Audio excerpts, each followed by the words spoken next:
Hi everyone, Lisa here for the Graphics Fairy. Today we're going to be making handmade embossed paper tags, and I'm going to be using for the embossing these antique doilies that I inherited. These were made by my grandmother and my great-grandmother, and they're just beautiful. I have stacks of them, but I've never really wanted to cut them up for my junk journals because they are family heirlooms. So I had this idea to see if I could use these patterns to emboss paper, and it worked beautifully. I had to work through the process a bit, but I'm going to show you everything I learned today.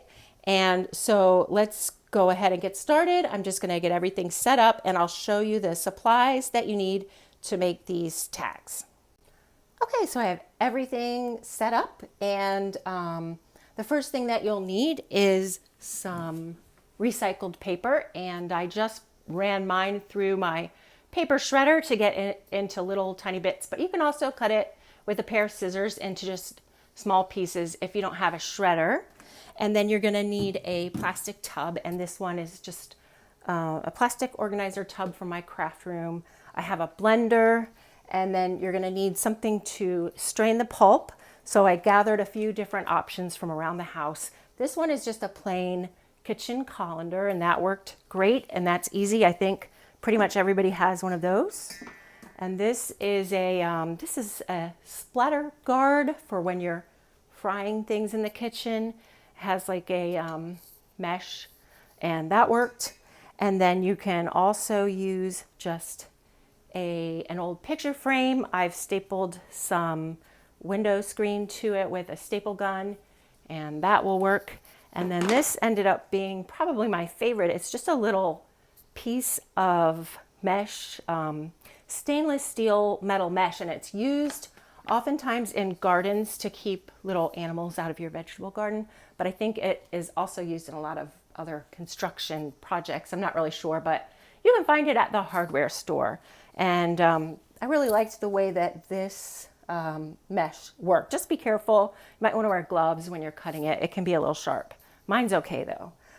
And then you'll just need some water, a dish towel, and a silicone baking sheet if you have one. These are often known as Silpat. That's the brand. This one is Mrs. Anderson's. Those are used for baking cookies. You put them on the cookie sheet and your cookies won't stick. I did try parchment paper first, and that didn't work. When the wet pulp went on the paper, it caused the paper to wrinkle, and then the wrinkles transferred to the handmade paper. So don't use that. I was thinking this morning that you could probably use aluminum foil. I haven't tried it, but I would give that a try if you don't have one of these silicone baking sheets. And you might want to have just a kitchen cutting board handy too, or a cookie sheet that you can put that silicone mat down on that, because when you're finished, you're going to want to take it outside to dry. So I think that's all of the ingredients. Oh, and if you want to do the embossing, of course, you'll need some doilies. I think there are a lot of other things from around the house that you could use. I bet you guys will have a lot of ideas, so I hope that you'll share them in the comments below. And let's go ahead and make some paper. Okay, I filled my blender with some shredded paper. I haven't packed it down or anything. I've just loosely put it in there and left a little room at the top. I'm using scraps today that are mostly white copy paper scraps, so my paper will end up being quite white. If you use a lot of different recycled scraps like junk mail or newspaper, you will probably end up with a gray paper, which can be pretty, but you can also add things to the blender to create a certain color. So for example, you could save all pink paper scraps or blue paper scraps and make a batch of colored paper that way.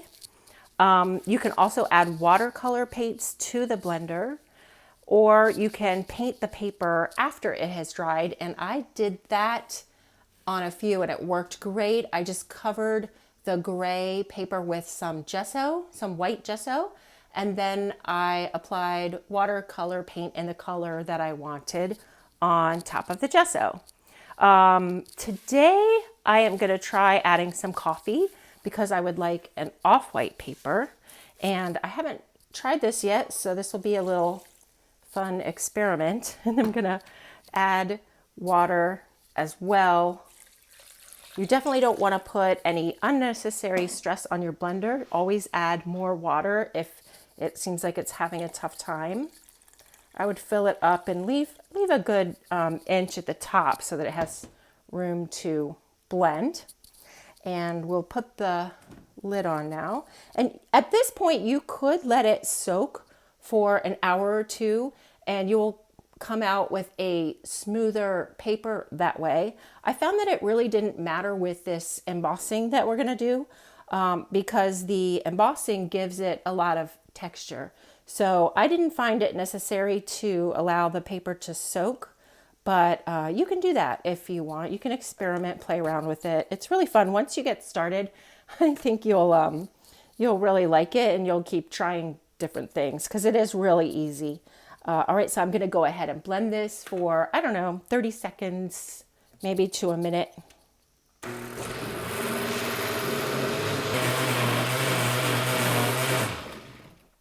Okay, let's take a look. All right, well, that is just about the right color that I was going for. I like that color a lot. And I think it's still got some pretty big paper chunks, so I'm going to go ahead and blend it just a little bit longer.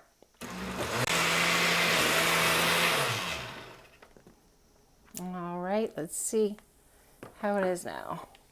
Oh yeah, that's much better. Okay, then we're just going to take this off and pour it into the tub, which I have filled with about an inch of water. You really can't add too much water with this, so don't be afraid of that. And then you can just give it a little stir. I'm using my ruler here.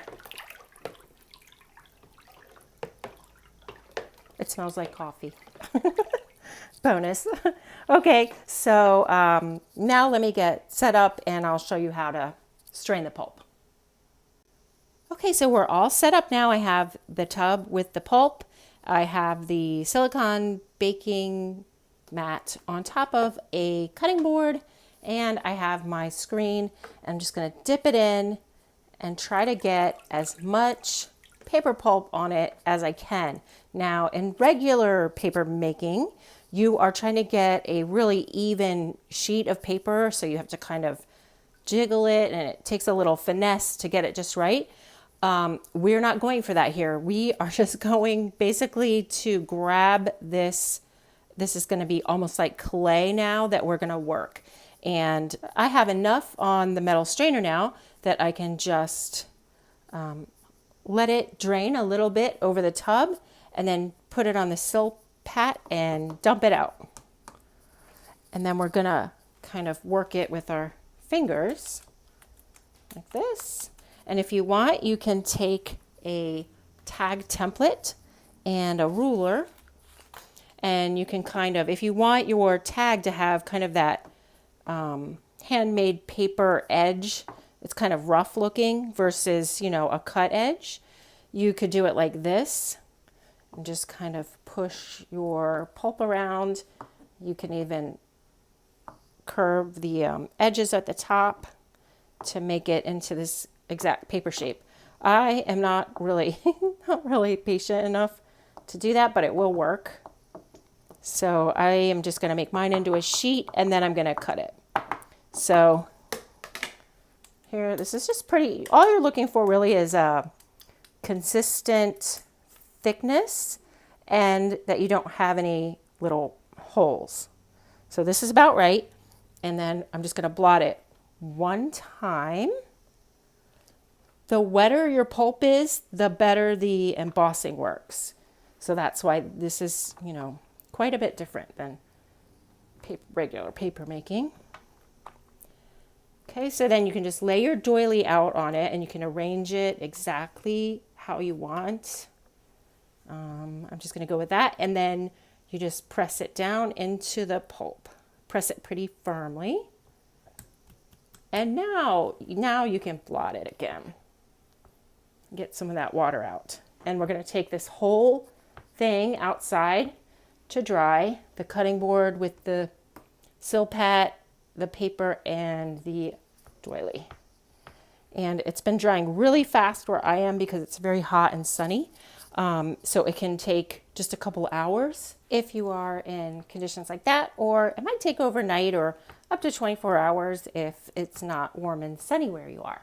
So let me go take this outside and I'll see you guys back here in a couple of hours. Okay, I just brought this in and it's completely dry. So let's go ahead and take the doily off.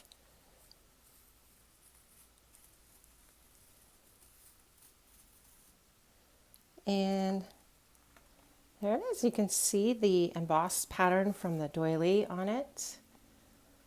And it's beautiful. And I'm going to cut it now and create a tag. And I'll show you next how I embellished these. Okay, let's get to it. Okay, so this is the piece that I shaped into the shape of a tag with the ruler. And you can see what I mean. I didn't really have the patience to do the best job on it. It's not bad, but if you did have a little more patience, you could make a nice, neat tag. And I wanted this one off-white because I wanted to use this Eiffel Tower image on it.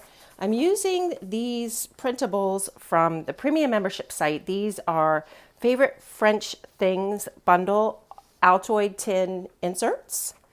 And I think they're just really beautiful. I printed them out at 75% because I wanted them a little bit smaller so that they didn't cover up as much of this beautiful handmade paper. So all I've done is printed this out on copy paper, and then I went ahead and Mod Podged it to some cardstock. And I've used these little mini fasteners from Tim Holtz. I went to the craft store and I bought a bunch of fun things for embellishments. These are little teeny tiny paper fasteners. They have the little tabs on the back. You just poke a hole. I just used a safety pin like that. If you have a nice crocodile or something like that, you can probably make the hole much easier with that. And then you just push them through and open the two tabs, and this is what you have. I just like that little touch on there. And you could use them to attach the image to the tag. I chose instead to use some double stick foam tape because I wanted it to have a little dimension. So the little mini fasteners are really just decorative on this one. So I'm going to stick this down here, and then you'll see this one I messed up on, but I actually ended up not really caring because I'm going to put these little millinery flowers on the corner. These are also by Tim Holtz, and I just love these. They're so vintage looking, and I just dipped this one in a little coffee to give it a little coffee dye. And I'm just going to stick it in the corner like this. I'll probably give it a little hot glue, but you get the idea.